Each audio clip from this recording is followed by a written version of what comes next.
but really, I've known Karen and her family. They're really instrumental in the early stages of development of Mosaic, and really the heart of our social work, our nonprofit. Eric helped us to set up Vine and Village, which is our 501c3 nonprofit, focused in Little Rock in 72204. And then the most recent program is the Stand in Conway, which is under that. It's an umbrella nonprofit. So anyway, I just think back to how I knew Karen and her family in the 90s, and then with Eric and what they're doing both here for Immerse Arkansas and for our church, and working. In fact, the nonprofit has about 9 programs in it right now, and that's really cool. Sometimes it takes more time to tell you about it, but I love all that stuff about history. And then last time I was here speaking of history, would you mind getting that table for me, or you guys real quick? But last time I was here, I hadn't been here for a while, because as you guys know, we rotate our teaching pastors and different things. And so I asked how many of y'all, oh yeah, that's fine, perfect, thank you. I asked how many of y'all knew me, and so many folks didn't know me, which doesn't hurt my feelings. I just like, but I actually have some history with this church, you know, so I thought that would be good. But anyway, I was headed out my door this day, and we just got some books. And what I wanted to tell you, there's several books about the history of our church that exist. And this is, I don't even bring them to sell. You can, if you want them, I just want to let you know, because I think I want to know the history of the church, of what it was founded upon, the beliefs, faith, everything. And of course, Ann and others here give you that. But I just wanted to let you know, as a part of understanding the history of Mosaic, many of you are new, that this book came out in 2007 called Building a Healthy Multi-Ethnic Church. It defines the theology of what we believe and the core commitments of a multi-ethnic church. And it's really a foundational book for this movement across the country. So Building a Healthy Multi-Ethnic Church. And Harry, you all know Harry. Harry and I wrote this book a few years later called Leading a Healthy Multi-Ethnic Church, which talks about, now that you're actually in a multi-ethnic church, what are some of the challenges and difficulties you face, how do you overcome them. And why I tell you that is because in both of these books, they are, is it chock or chuck full? I never get that right, but chock full of stories about the people. Chock, okay, thank you.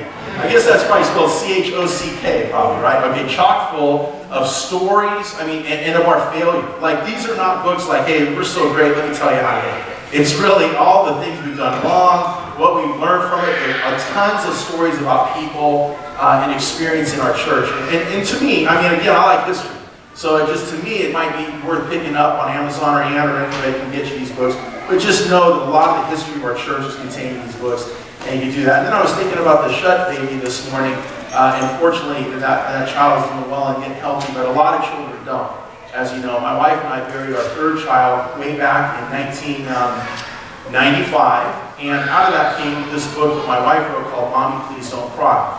1 in 3 women lose a child at some time during their lifetime. It could be in the neonatal or prenatal stage, sometime like SIDS right afterwards, or even in older life. 1 in 3 women lose a child, and that's traumatic. And as any woman who's lost a child knows, and many of their spouses as well, that's a pain that never goes away. Because that's real love, whether it's a miscarriage or what have you. It's life, it's death, it's grief. And this book has given hope to lots of people throughout the years since it came out. So if you know someone who's lost a child, perhaps yourself, or want to give somebody a book to somebody, Mommy, Please Don't Cry is a great book to give to women who are suffering. So just a few books out of the history of our church. Again, I like history. And all that ties to our message today, because I want to start with some history as well. We're in a series here currently called People Like Us, where we're looking at historical figures from the New Testament and understanding them that they're just like people. Like, we typically think of all these people in the Bible, both Old and New Testament, as these super giants of the faith and saints, and even Paul, or the writer of Hebrews, writes about what we call the Great Hall of Faith and all these super people in the Bible. The fact is, they're just people like us. And that's so important for us to know, because if there's any way, we can just summarize in one statement what we hope all of us would understand out of this current series, is that God uses ordinary people in extraordinary ways. Always has. And that means He can use you, because all of y'all are just ordinary people just like me, right? We're just all ordinary people. And God uses ordinary people when they're surrendered to Him by faith to do extraordinary things way beyond what you could ever think or imagine. And that's what we want to understand through the series is you don't have to be, in our minds, it's like a spiritual giant or some really famous person or whatever. No, man, God uses ordinary people, everyday people, to do extraordinary things. And that's why I wanted to talk about the history of some of those saints from the New Testament, people like us, to see that they're no different than us. And if we understand that, then we might just lift our sights and realize God can use us in extraordinary ways as well. So, thinking of history and all that, that's behind the series. Now, maybe you've heard of this before, but did you know there's like these, how many of you ever heard of that kind of an urban legend, or it's a list that compares John F. Kennedy to Abraham Lincoln? You ever heard that? How many of y'all have heard that before, right? It's kind of a fun thing. That list actually was developed in 1964, 1 year after Kennedy's death. And it was developed, and ever since then, it's been a part of American pop culture. You can go on Google, there's different lists, some have longer lists, others. And a lot of people think some of those things aren't really true, that they're kind of lies, urban legend, urban myth, if you will. Some of the truths have been debunked, some are true, but nevertheless, we got this list. So I was thinking about that when I was thinking about today as we talk about the life of the saint in the New Testament. But here's just a few things from that historical list of comparison, right? So both their vice presidents, that is Kennedy and Lincoln's vice presidents, and their successors were named Johnson. Kind of an interesting thing, right? You have Andrew Johnson and you have Lyndon Johnson, and both those Johnsons were born in the year 08. It's kind of a little tidbit, a little interesting fact, right? All right, both presidents were shot on a Friday, on a holiday weekend, in the presence of their wives. You know, it's like that. What's that? All music on it. They should be playing right now, right? Right. Both presidents had a son die during their time in office. That's kind of a random thing, right? Lincoln had a secretary named Kennedy, who apparently told him not to go to the theater that night, and Kennedy had a secretary named Evelyn Lincoln, who apparently was concerned about him traveling to Dallas. There was a lot of stuff, civil rights and all that kind of stuff was going on back then. Both presidents have 7 letters in their last name, that's a fact. After shooting Lincoln, I should say, Booth ran from the theater to a warehouse. But after shooting Kennedy, Oswald ran from a warehouse to a theater. It's kind of a little tidbit, right? And there's so many more. Here's one more. Lincoln was shot by Booth at Ford's Theater. Kennedy was shot by Oswald in a Lincoln automobile made by Ford. Right? So you don't know anything else, just little tidbits from history. But talking about comparisons, well, I throw that out here for you this morning to say this, that list, again, some of the facts aren't facts at all, some things have been debunked, etc. But it's said that list was developed in 1964, 1 year after Kennedy's death, to help Americans somehow make sense of these tragic events in American history. Somehow to make sense, to put this together. Somehow, what's the connection? What does this all mean? And to provide a bigger picture than just Kennedy's been shot.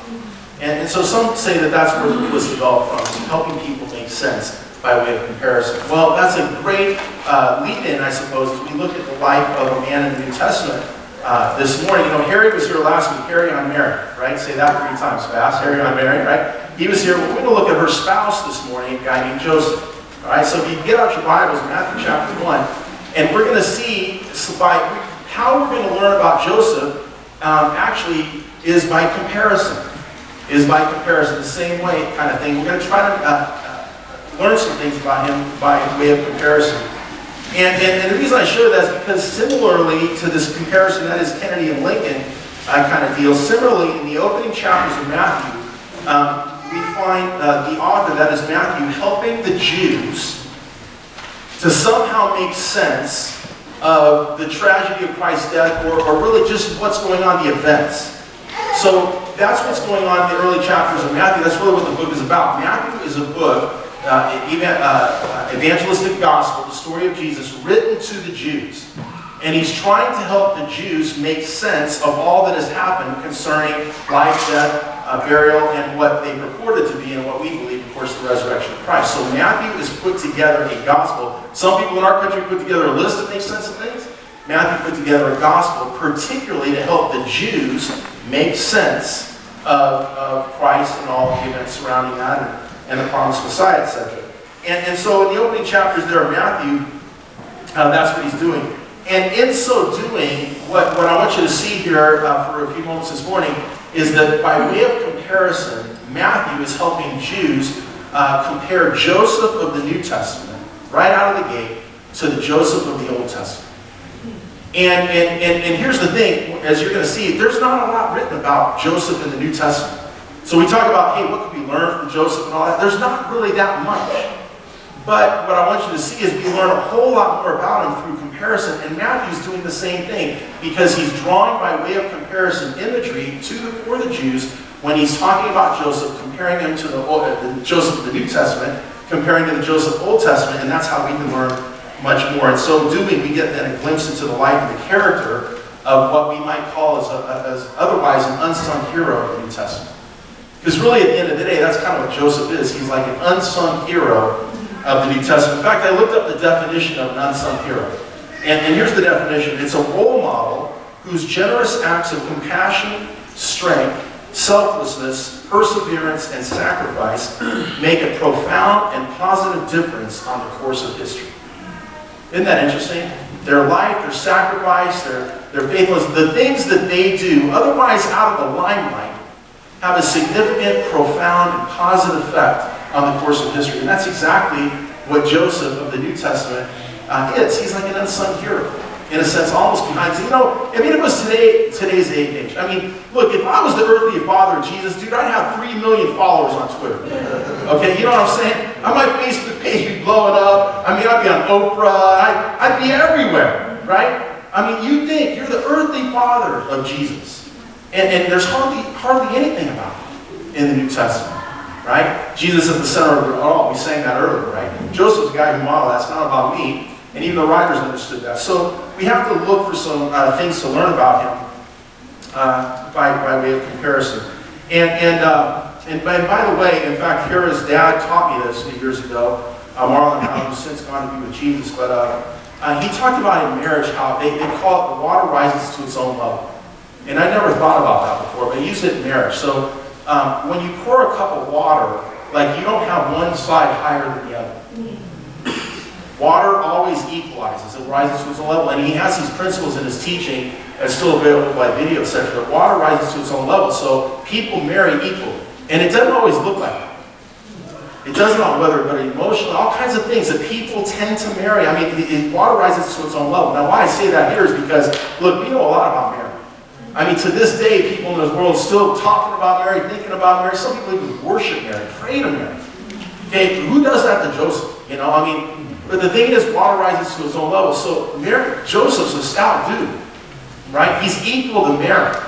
And just by way of that principle, but again, not a lot of words about it. So how can we learn from the life of this otherwise unsung hero of the New Testament? Well, as Matthew does, he's going to help us to do so by comparing him to Joseph. And in the process, it helps the Jews of that day understand who Christ was and that there's a history here.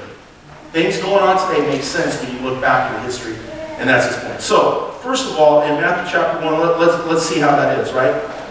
So right out of the gate, Matthew chapter 1, there's the genealogy of Christ. All right? Right out of the gate. And you'll see it there that in this genealogy, Matthew 1 through 16, right?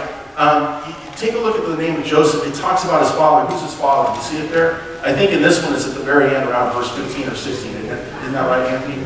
It's Jacob.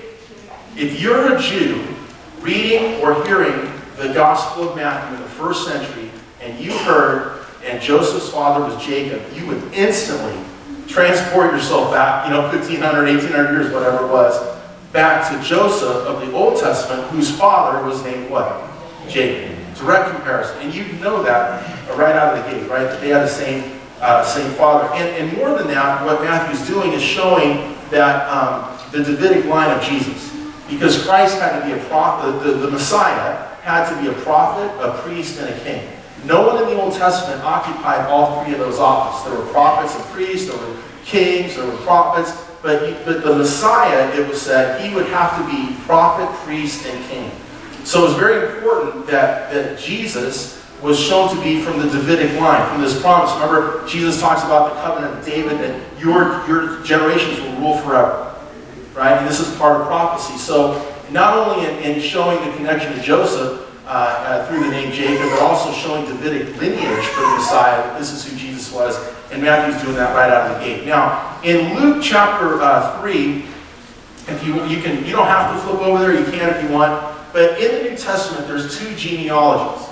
All right? And I just want to take a little side path here real quick in light of our series earlier this year on hermeneutics. because in Luke 3, when you look at the other genealogy, you'll see in many ways it's vastly different. It's vastly different than what's going on here. Now remember I said Matthew is a Jew. Remember he was the tax gatherer, etc. He was a Jewish tax gatherer. He's converted and he writes this. And remember, why is Matthew writing his book to who? Who did he write it to? To the Jews. That's his primary audience, right? Luke is a Gentile. He's a doctor, and he's writing his book primarily to who? Gentiles, which he also does in the book of Acts. So Luke's word is primarily going to Gentiles, right? And Matthew's word is primarily going to Jews. So one reason for the discrepancy in the genealogies has to do, as we talked about in hermeneutics, with focus, the writer's focus, right? Another thing, though, is when you look at the genealogies here, you also see that Matthew's, I'm showing you, his focus in genealogy. Obviously, it's all about Jesus, but he leans towards a focus on the father's lineage, Joseph, whereas in Luke, it leans on the mother's lineage, Mary. And if you study it, you see that, right? But here's just, again, a little aside I want to point out. In Luke's genealogy, it says that Joseph's father was named Heli, or Eli, H-E-L-I. I don't know if you all see that. You can look it up later. But you go, wait a second, time out. I thought you said his father was named Jacob, right? So one says his father was named Jacob, one says it was Eli, H-E-L-I. So which one is it? All right, well here's the long answer, or the short answer on this. Scholars today still don't know which one is correct. They don't really know. All right, and so there's a variety of things put forth to explain some of this discrepancy. Like one is they're thinking about the sources. So like when you're an author, like, I've written a couple books, and I look at other books and see what other people have written. I have sources. Well, they didn't have Amazon back then. They didn't have Google, right? So the sources that might have been available to Luke may have been different than the sources available to Matthew. Some similarities, some differences. So some say it's that. Some point out the fact that just like in a genealogy, even in Matthew's, where they're talking about 14, 14, 14, there were more generations than that. So in other words, what is the purpose of the writer? So you might skip people, you might leave people out because there's a purpose. And of course, if we could get Luke and Matthew in the room right now, they'd go, oh yeah, here's what I was doing. And Luke would go, oh yeah, here's what but we don't have it. So it's not speculation. I mean, it's true speculation that if we really knew the purposes and why did they skip some people, why did they list some people, then we'd understand. But again, we don't have that today, right? But the reason I really wanted to point this out to you goes back to our discussion of hermeneutics back in the first of the year, is that here is a very obvious mistake in the Bible. Right? Some people say there's mistakes or whatever. Because you got one genealogy that says Jacob's father, one that says Eli's the father, right? Which one is? Somebody might point that out to you. So here's the deal. We need to be honest about that as Christians. Yeah, that's a discrepancy. I see that. All right? But again, we've got some explanations. I just gave you a few that people might throw out for what those are. But at the end of the day, even if we say it's a mistake or it's a discrepancy or the big issues we say in hermeneutics, it's not affecting major doctrine.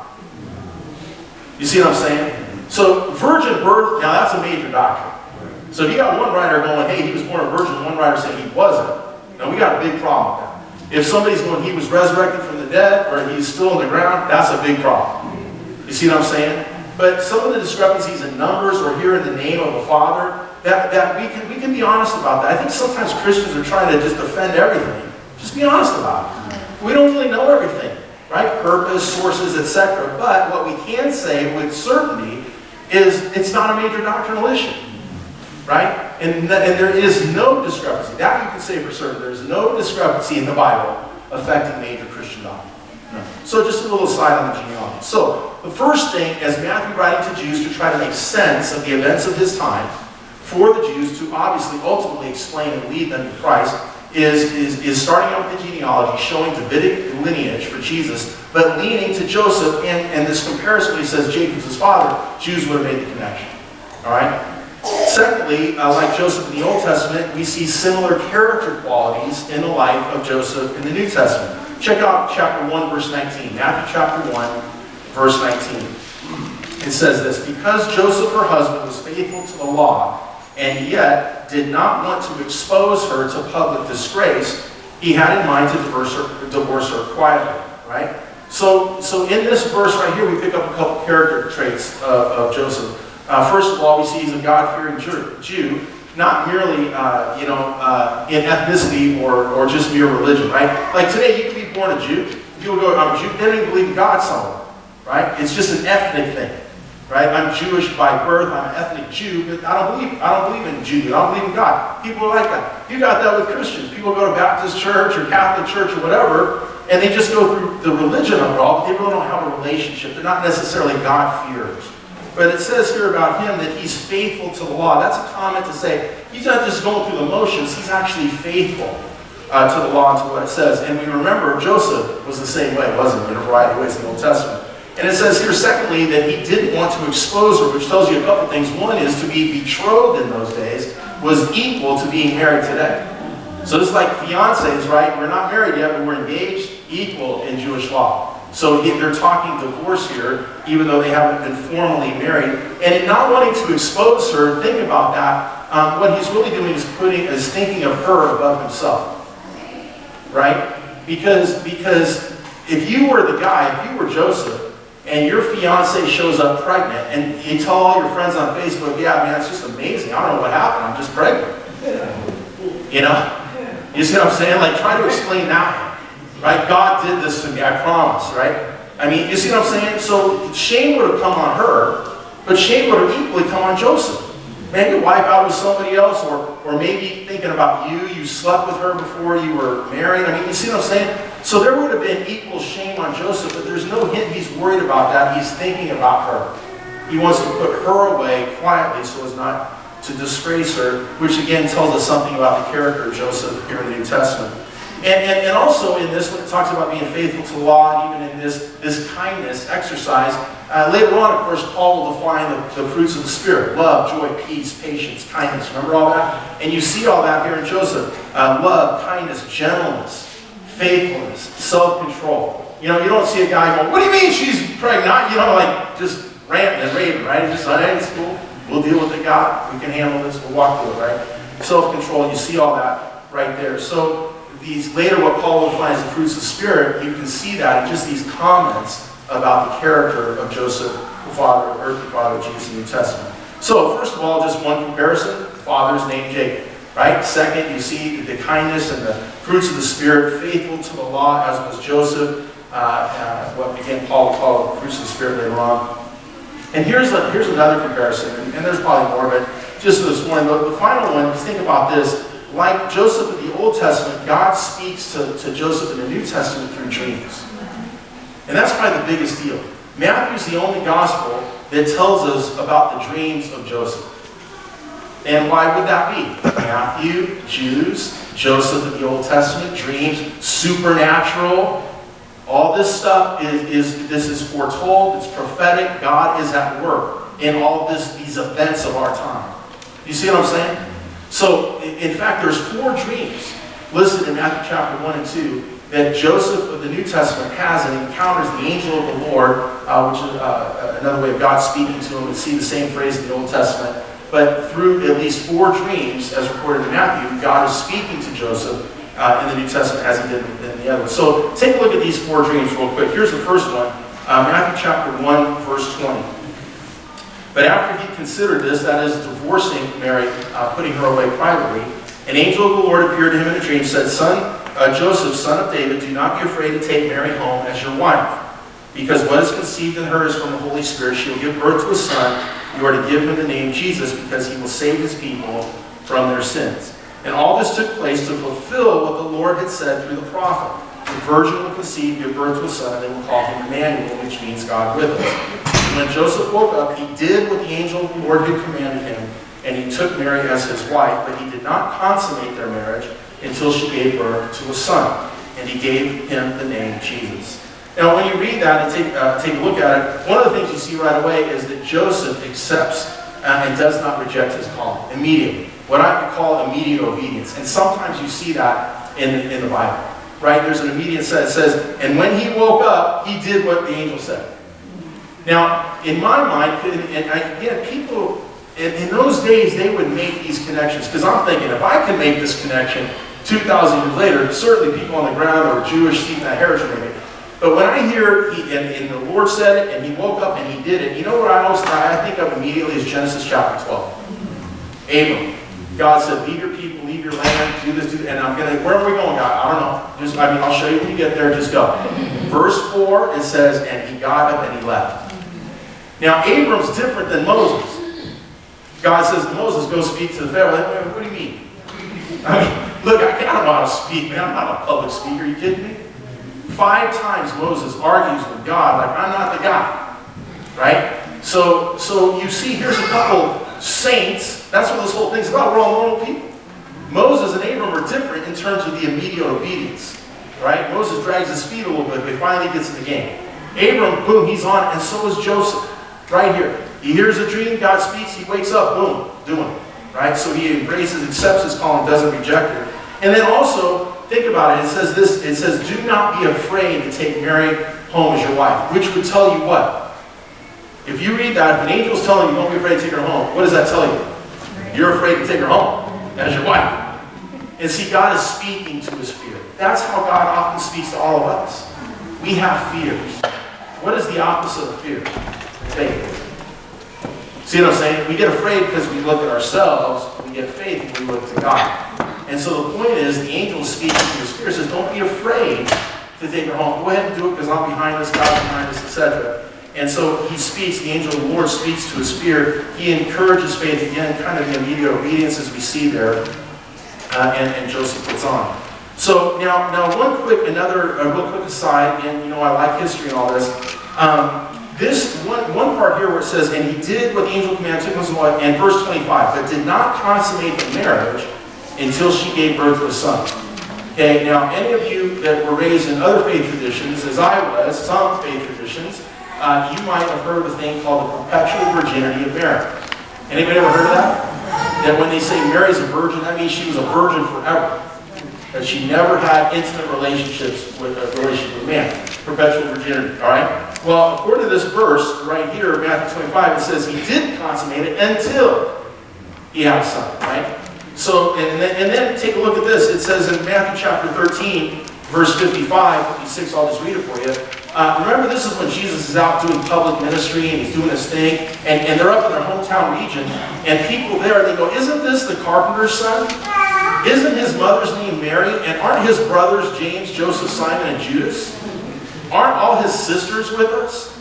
Where did this man get all these things? In fact, in Mark chapter 6, verse 3, there's names for the brothers as well that are listed there. So here's my point again, just a little aside. Mary was a virgin until she had Christ. Right? But after that, she had good old sex with her husband, just like every married couple does, right? And they produced children, lots of children, which also tells you Joseph lived a little bit. Because we don't have any record of him dying, right? But here's at least the names of 4 sons, and it alludes to there were sisters as well. So you got to live a little bit to have, that's at least Jesus, which wasn't his genetic child. But you got at least 4 or 5 brothers here, a few sisters, so he must have lived a little bit. Right, lived a little long. By the way, it says a carpenter's son. That's the way it's interpreted in English. The Greek word is tekton, which, and make a long story short, it'd be like a contractor. It's like a contractor with wood. So he could build a chair. There was artistry involved in that. Woodworking, when you build a home, there's artistry in that. So it wasn't just some guy hammering nails mindlessly. He's a contractor who worked with wood. That's what the word meant there. So, all this to say, again, just a little aside, Mary was not a perpetual virgin. And in so saying that, it takes nothing away at all from the fact that Christ was born of a virgin. At all. You see what I'm saying? Christ, the firstborn of Mary and Joseph, was virgin. Born, everybody else born the natural way. So, in the first dream, essentially, is what's going on is that Joseph adopts the child as his own. All right, that's the first thing. Second dream, Joseph protects the child as his own. Matthew chapter 2, verse 13, when they had gone, an angel of the Lord appeared to Joseph in a dream. Get up, take the child and his mother, escape to Egypt. Stay there until I tell you, for Herod the king is going to search for the child and kill him. So he got up, took the child and his mother during the night, left for Egypt, where he stayed until the death of Herod. And so was fulfilled what the Lord had said through the prophet, out of Egypt I called my son. Matthew, Jews, Joseph comparison. When you start here in Egypt, what do you think? Joseph. When you start thinking about a people being saved or brought out of Egypt, what do you think? Joseph and the Jews. See what I'm saying? This is tied, this is a bigger picture. These events are ordained by God. That's what Matthew's point is in comparisons, the similarities to Joseph They're both, of course, dealing with kings. Joseph in the Old Testament with Pharaoh. Here in the New Testament, Joseph dealing with the king Herod, right? So in the second dream, he does this and he protects the child. So first he adopts the child and he protects it. Now dreams 3 and 4 is essentially Joseph establishes the child, gives him a home, gives him an upbringing, etc. In Matthew chapter 2, verse 19, after Herod died, the angel of the Lord appeared in a dream to Joseph, said, "Get up, take the child and his mother, go to the land of Israel, for those who are trying to take the child's life are dead." So there's the third dream, get up now and return. So, again, immediate obedience, verse 21, he got up, he took the child and his mother, and he went to the land of Israel. But when he heard that Archelaus was reigning in Judea in place of his father Herod, he was afraid to go there. Having been warned in a dream, there's the fourth dream. Having been warned in a dream, he withdrew to the district of Galilee and went and lived in a town called Nazareth. And so was fulfilled what was said through the prophets, that he would be called a Nazarene. So, first dream, he adopts a child, right? Second dream, and he protects the child. And the third and fourth dream, he's establishing the child, giving him a home, fulfilling prophecy. But not just on his own. He's not going, "Hey, I think I'll take him to Nazareth," because it said. They didn't get this. He's doing this all in the direction of God through dreams. So we could go on, kind of like the Abraham Lincoln, the Lincoln Kennedy thing.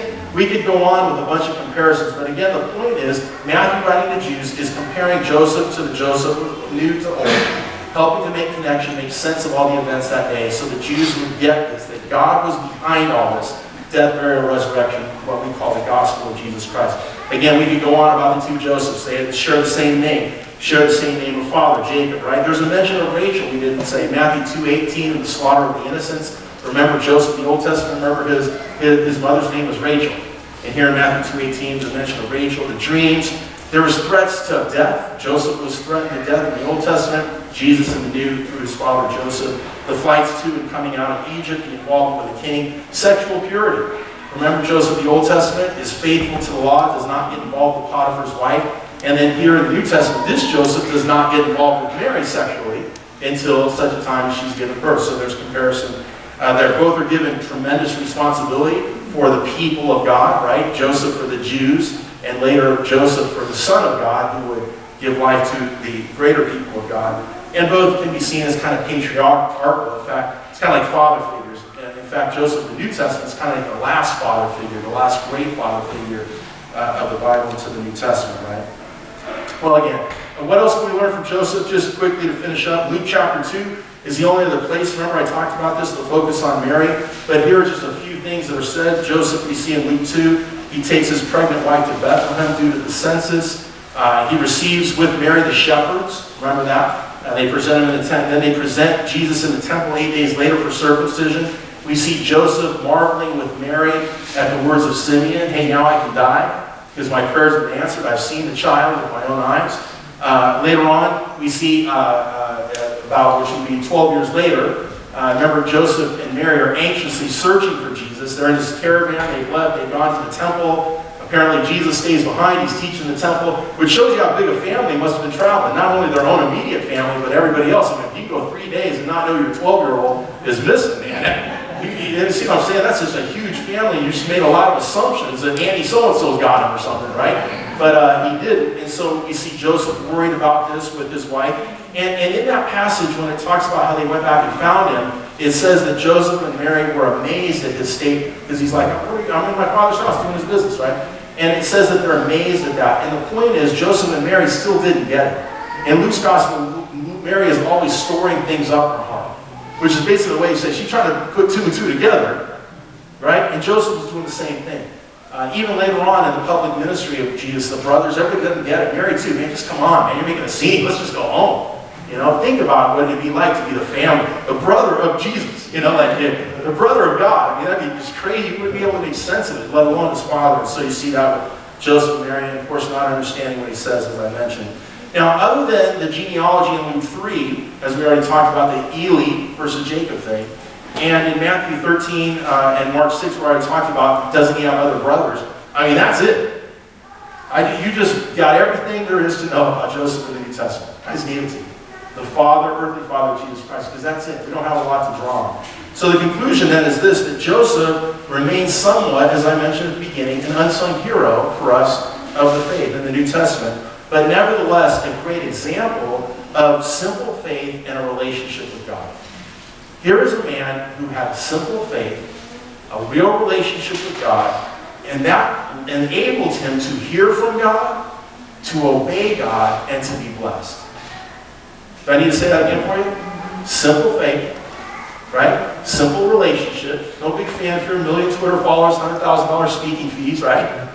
Just a simple man with a simple faith, which had a real relationship with God, which allowed him to hear from God, to obey God, and ultimately be blessed. Right? And that's what we learn.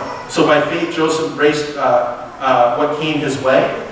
Right? Whatever came his way, by faith he embraced it. And he did what was right in the sight of God. He put the needs and the welfare of others above his own. And in so doing, he found the significance for his life. Right? He found significance in knowing that he had done what God had asked him to do. Didn't need his name in lights. 1 million Twitter followers. Just a simple guy with a simple faith, doing what God said and being blessed. Unsung hero of faith. And here's the point of that. Can you do that? Can you do that? Can you be a simple person with a simple faith, with a simple relationship, real relationship with God, not religious, just have a relationship with God that enables you to hear from Him, to act on that, and therefore to experience blessing and to be used in significance? Yeah, every one of us can be that person. Every one of us can be Joseph. You see what I'm saying? Not some great super saint guy, just a normal guy with a simple faith, hear from God, obey God, be blessed by God. Any one of us can experience that. Any one of us can do that. I lived in Europe for 2 years with my wife and young son way back in the 80s, and we were in Germany, but I heard a story that we think history in America is like 100 years ago. I mean, you go around Europe and it's like 2,000 years ago. So it kind of puts us to shame. But we were over there, went in a village, and I heard a story about how in one of these ancient villages there in Europe, a guy went on a tour with his young son, and the mayor's there and all that. And they're looking around this village. And the young boy says to the tour guide or mayor or some important person, he said, "Were there any heroes born in this village? Like, what are the heroes that came from this village? Any heroes born here?" Right? And the mayor looked at him, whatever, the tour guide, and he says to him, he goes, "No." He goes, "No heroes, only babies." Isn't that good? Like, no heroes aren't born, they're just babies.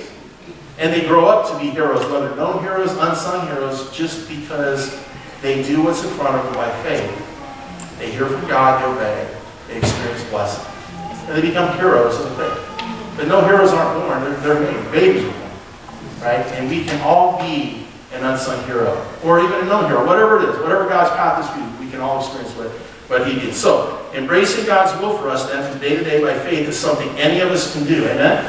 Amen. Putting the needs of others above our own each day is something each of us can do. Amen? Amen. And in so doing, like Joseph, we can be content knowing that we've done what God has required of us, not what God required of Mark or Sam or Deborah or Anthony or Lloyd, just you.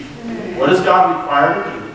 We can do that, right? Loving God, loving others, in so doing, finding security in our relationship with God, significance in our relationship with God, being, as it were, modern or unsung heroes of faith, role models, remember the definition, whose generous acts of compassion, strength, selflessness, perseverance, and sacrifice can make a profound and positive difference on the course of history. Do you know who led Billy Graham to the Lord? Neither do I. I don't either.